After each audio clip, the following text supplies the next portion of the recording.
Adik-adik, Rasulullah pernah menyampaikan sebuah kisah dahsyat yang benar-benar akan terjadi nanti menjelang tibanya hari kiamat. Kiamat itu didahului tanda-tanda kecil dan tanda-tanda besar. Salah satu tanda besar adalah munculnya Dajjal. Dajjal disebut si mata satu karena mata sebelah kirinya buta. Ia menimbulkan kerusuhan yang sangat dahsyat di bumi menjelang hari kiamat.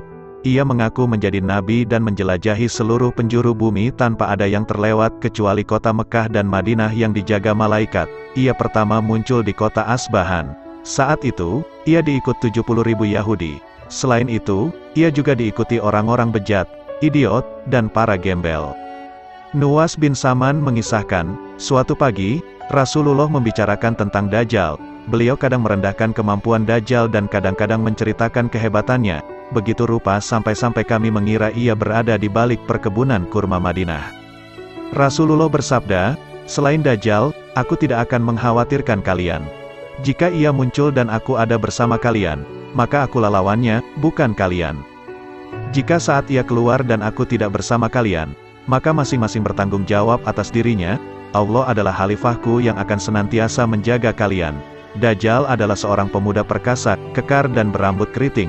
Matanya menyala-nyala, berwarna kemasan. Aku seakan menyamakannya dengan Abdul Uzay bin Kat, seseorang yang mati pada zaman jahiliyah. Siapa saja yang mengalaminya, bacalah bagian awal surat Al-Kahfi. Ia akan keluar dari sebuah tempat di antara Syam dan Irak. Kerusakan melanda sebelah kanan dan kiri jalan yang dilaluinya. Hai hamba Allah, berpegang teguhlah dalam iman dan jangan berpaling. Para sahabat bertanya, ya Rasulullah, berapa lama ia tinggal di bumi?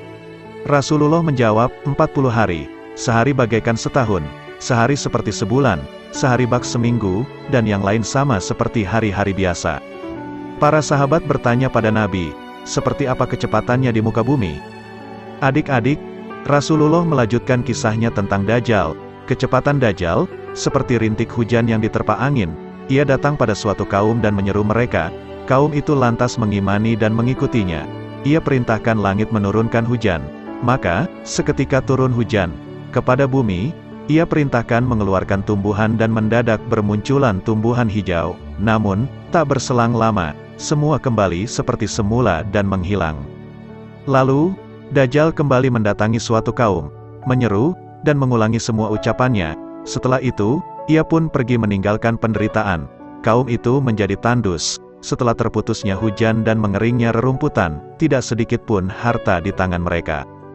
Dalam perjalanan, ia berpapasan dengan reruntuhan bangunan. Ia berkata pada reruntuhan itu, keluarkan kekayaanmu. Maka, harta itu mengikutinya seperti seekor lebah jantan.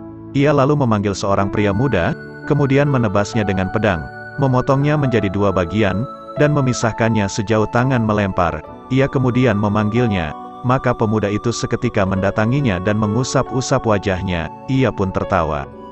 Adik-adik tersayang, salah satu tanda besar lain menjelang kiamat adalah turunnya Nabi Isa Al-Masih. Saat ini, Nabi Isa hidup di langit karena Allah telah mengangkatnya. Ia kelak akan turun ke bumi, menegakkan keadilan, dan menegakkan syariat Nabi Muhammad.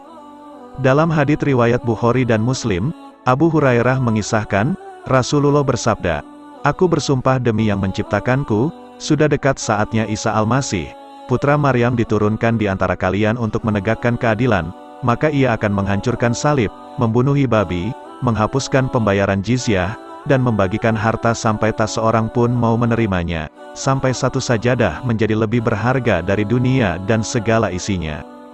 Kemudian, bagaimana dengan kisah Dajjal selanjutnya?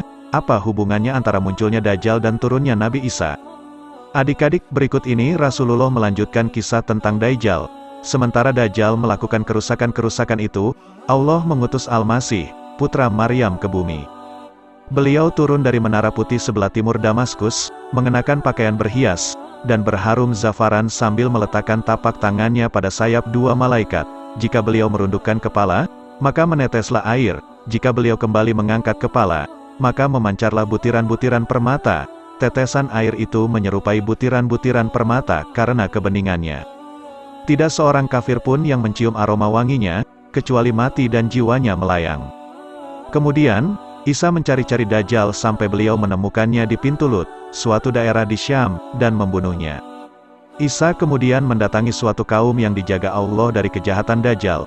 Beliau lalu mengusap wajah-wajah mereka, lalu menjelaskan derajat mereka nanti di surga. Sementara Isa melakukannya, Allah memerintahkan Isa dengan berkata, "Aku telah mengeluarkan, menciptakan, segolongan hambaku yang tidak seorang pun mampu mengalahkannya. Bawalah mereka, pengikut-pengikutmu, ke bukit, atau bawa mereka ke gunung dan jadikan gunung itu perisai mereka." Adik-adik, setelah Dajjal mati dibunuh Nabi Isa, ternyata muncullah tantangan lain berupa segolongan bangsa penyebar kerusakan yang tidak mampu ditaklukkan Nabi Isa dan kaum muslimin sehingga Allah memerintahkan mereka bertahan di pegunungan dan bukit-bukit. Siapakah orang-orang yang mempunyai kekuatan dahsyat itu? Mereka dinamakan bangsa Ya'juj dan Ma'juj. Allah berfirman pada surat Al-Anbiya ayat ke-96. Hingga apabila dibukakan tembok, Ya'juj dan Ma'juj dan mereka turun dengan cepat dari seluruh tempat-tempat yang tinggi. Ya'juj dan Ma'juj adalah dua kabilah keturunan anak Nabi Nuh, yaitu Yafis. Mereka keluar pada akhir zaman ketika bendungan yang dibuat seorang hamba Allah bernama Zulkarnain runtuh. Kedua bangsa ini kemudian membuat kerusakan di bumi dengan segala macam perilaku bejatnya. Jumlah mereka begitu banyak sampai mereka makan apa saja yang mereka temui dan minum air danau Tiberia sampai habis. Jika munculnya Dajjal dan turunnya Nabi Isa merupakan salah satu tanda-tanda besar dekatnya kiamat, lalu apa tanda-tanda yang lain? Tanda-tanda besar yang lain, sesuai sabda Rasulullah, hari kiamat tidak akan terjadi sampai matahari benar-benar terbit dari barat. Jika manusia melihatnya, maka mereka pun langsung beriman. Tetapi, itu dilakukan ketika iman mereka tak lagi memberikan manfaat. Mereka tidak beriman sebelumnya atau berbuat kebaikan dengan keimanan itu. Tanda besar berikutnya, seperti firman Allah dalam surat Ad-Duhan ayat 10, bahwa akan muncul kabut tebal yang menyesakkan orang-orang kafir seakan mereka tercekik. Sedangkan orang muslim seakan terkena demam yang kuat. Kabut akan berlangsung selama 40 hari. Tanda besar yang lain adalah munculnya binatang melata yang mampu berbicara kepada manusia. Mereka berkata bahwa manusia sudah tidak lagi menghiraukan perintah dan larangan Allah. Binatang-binatang itu membawa tongkat Nabi Musa dan cincin Nabi Sulaiman. Dengan cincin itu, mereka bikin memar wajah orang-orang kafir. Tongkat Nabi Musa mereka gunakan untuk memisahkan orang beriman dan orang yang durhaka. Kemudian, apa yang terjadi pada Nabi Isa dan kaum muslimin saat menghadapi Ya'juj dan Ma'juj? Adik-adik tersayang, Rasulullah melanjutkan kisahnya tentang Nabi Isa. Allah mengutus Ya'juj dan Ma'juj dan mereka pun berlarian dari setiap lekukan bukit. Sebagian mereka berlarian ke arah perairan Tiberia dan meminum airnya. Saat orang terakhir dari mereka datang ke perairan tersebut, orang-orang berkata, "Dahulu di tempat ini terdapat air." Nabi Isa dan sahabat-sahabatnya terkepung. Mereka merasakan kesulitan dan keterbatasan sampai-sampai kepala banteng milik salah satu dari mereka lebih berharga dari 100 dinar hari ini, karena mereka sangat membutuhkan makanan. Nabi Isa dan para sahabatnya kemudian berlindung dan berdoa kepada Allah. Isa berkata, "Berdoalah dengan sepenuh hati dan mintalah pertolongan dengan segala kerendahan kalbu kepada Allah dan mohonlah pertolongan kepadanya agar melenyapkan gangguan Ya'juj dan Ma'juj yang hendak membunuhi kita." Kemudian Allah mengutus kepada Ya'juj dan Ma'juj seperti cacing-cacing, yaitu cacing-cacing yang biasa melekat di hidung sapi dan unta, yang menempel pada leher mereka. Dengan itu, maka mereka akan mati seperti matinya seseorang, mati sekaligus. Kemudian, Nabi Isa turun dari gunung itu. Tidak sejengkal pun tanah yang tak disesaki bebauan busuk dari bangkai-bangkai mereka, Ya'juj dan Ma'juj beserta pengikut mereka. Nabi Isa dan para sahabatnya menyaksikan hal itu, lalu bersimpuh memohon kepada Allah.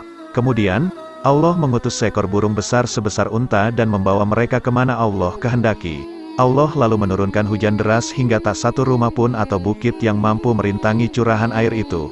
Hujan membersihkan bumi hingga mengilat bagai kaca. Setelah itu, dikatakan pada bumi, "Tumbuhkan pohon dan buah-buahan, kembalikan keberkatanmu."